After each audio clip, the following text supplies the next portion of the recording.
Hi guys, welcome to Second Perspective, an episode of QQ. It's actually going to be our first video review ever.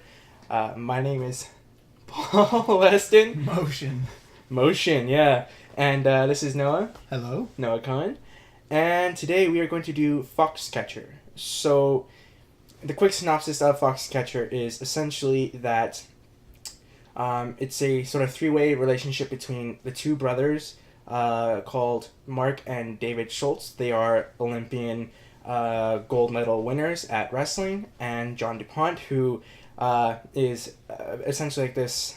He comes from this family of a long history of just like weapon manufacturing, and essentially just the really important thing is a bunch of money.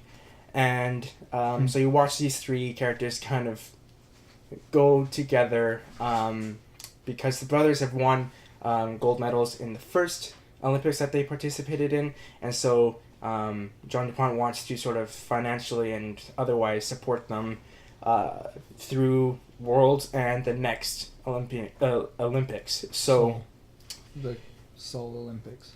Yeah, so the Seoul Olympics. So it's a very tragic story where you watch sort of these three characters as they interact and all sort of stuff. So Noah, why don't you start us off and tell us what you think its strengths, weaknesses, and ultimately what you graded it. Okay, so I'd give it a frustrating B+, and Wow, here's why. okay. Because it would maybe be a frustrated B+, and then a deserved A-, because this film is of very high quality in both cinematography and performance. However, I believe the writing was lacking in simplicity. It seemed as though the film was made for a different script. And I'll explain that more in the discussion. Yeah, so Okay. yeah, that's fine. And then but otherwise that's the reason I feel frustrated, is because there were these extremely strong moments throughout that were then kind of lessened by the writing, I believe. So but I would recommend it. I would recommend seeing it. If you're a little squeamish, all the better, because it's it'll make you kind of squirm in your chair. Emotionally, you mean? Yeah. Well, not like you might physically move, but yeah, like I can see emotionally move as well. Yeah. That's interesting. I thought I was gonna give it a higher grade than you, but Oh really? yeah, because I thought just Noah and I have been talking about it off camera, obviously, and he said he's gonna grade it lower than I thought he would, but I actually am gonna give it a B. Okay. Cool. I agree with a lot of Noah's points. The performances are 3 stars. Which by the way we should say it was directed by Bennett Miller, a guy who did Moneyball. Capote, is that how you pronounce it? Yeah. I haven't seen Capote, have seen Moneyball, really enjoyed Moneyball. And in the 3 stars, Channing Tatum, Steve Carell, and Mark Ruffalo, all 3 of them are very good. Like, at one point I kind of realized that I didn't see those 3 people. Mm-hmm. Totally. One of the things that I will be talking, again, this is about our sort of spoiler-free review, so whether we believe you should go see it or not. But in discussion, I'll talk about sort of why I think it worked for some of these guys. But a really sort of simple point is just actual physical, like Steve Carell has this big nose that's quite obviously not his. But those he does have a big nose otherwise, though. Yeah, but quite big. So but, only small changes. I feel like they hired him because of his nose.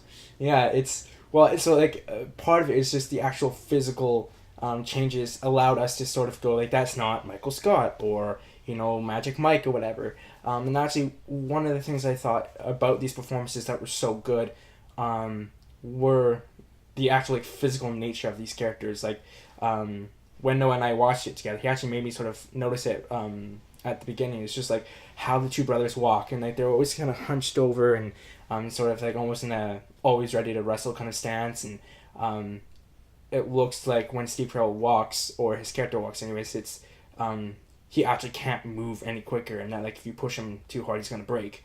So I thought they did those moments really well. I also have some notes here. What else did I say? Oh yeah, the big thing that I thought it did really well is the beginning 10 minutes. It does a very good job of sort of setting up some of the situation they're in, the relationship between the brothers, and just sort of, I think it sets the tone really well.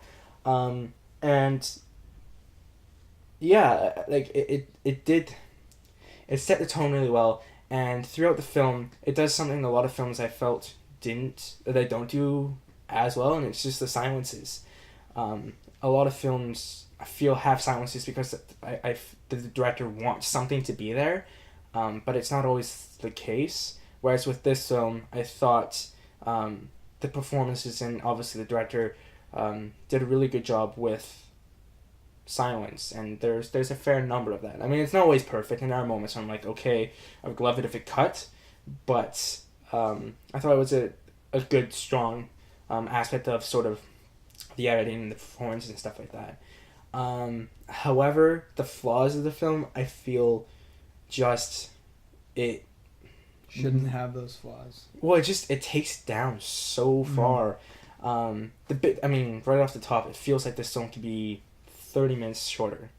And I think a big reason for that is because it ultimately doesn't know whose story it wants to tell. And because this story is based on a true story, I felt like it just decided to tell all of it when you can't.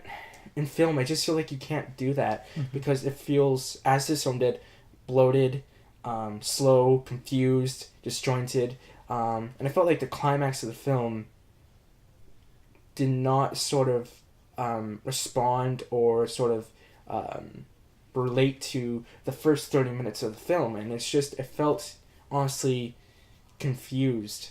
And Noah and I have been continuously saying it back and forth to each other off camera that this felt like just a less intense Whiplash, right? So, and I think the reason why Whiplash was so great is because it had like almost a laser focus on what exactly the story I wanted to tell. Whereas with Foxcatcher, it would tell these different, it go over here and then come over here and then do that, and if it knew exactly like, okay, yes, this is a very interesting story, but I want to focus on this particular strand of this true story, then this film could have been fantastic, but it didn't do that, and so it felt quite bloated, and I felt disinterested at times, right? Which is maybe why, maybe only that can happen because it is a true story. With Whiplash, you can find that laser, but with this, I think maybe it's realizing that in people and in our real true lives, like movies are oversimplifying. Yeah. So just the fact that this is a true story maybe makes it a bit more cinema verite, a little more loose with its plot structure. Yep. Which well, at the end of the day, I think even if you want to have some of those wandering moments and stuff like that, okay. I mean, like, obviously there's always exceptions to everything. I don't think it would work if it was not a true story. Yeah. And I think that's why I was a little more forgiving of it. But, I mean, there were a number of conversations throughout the film where I just felt like Mark Ruffalo's character says to Channing Tatum's character, like, what's going on, Mark? What's going on? What's going on? What's going on, Mark? And it's just, they have that conversation 3 times in 3 different places when I felt like with a certain amount of tightening up, you could have those 3 scenes as one, because like usually at the end of it, at the 3rd time he asks what's going on, they get to the point of the conversation of like this character is doing this, or I feel like this, or whatever, but on numerous occasions it felt like it just had repeated conversations when I feel like tightening up the script could have tightening up the script alone, or not having any sort of conversations that repeat themselves, could easily cut off like 10 minutes of this time. And I feel like they could have. I'm wondering what the other 20 is. Wondering what your other 20. Well, it's just I think it's sort of deciding. Okay, I don't want to focus on this element, or like Gotcha. Yeah, because I mean we don't want to spoil too much, but so there's some really good elements to this film. The acting all around is always good, and there is some interesting cinematography, but ultimately I feel like its flaw of basically pacing and not knowing whose story it really wants to tell, and what part of that story it wants to tell, stops it from being like fantastic.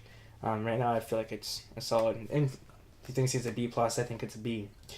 So other than that, Noah and I are sort of busting at the seams to actually really get involved and talk about the details of this film. So why don't you join us for our discussion where we actually do just talk about actual facts and pull things from stories. So go watch it and then join us there. Again, I'm Paul Weston, and Thank you. I'm Noah Cohen. take care.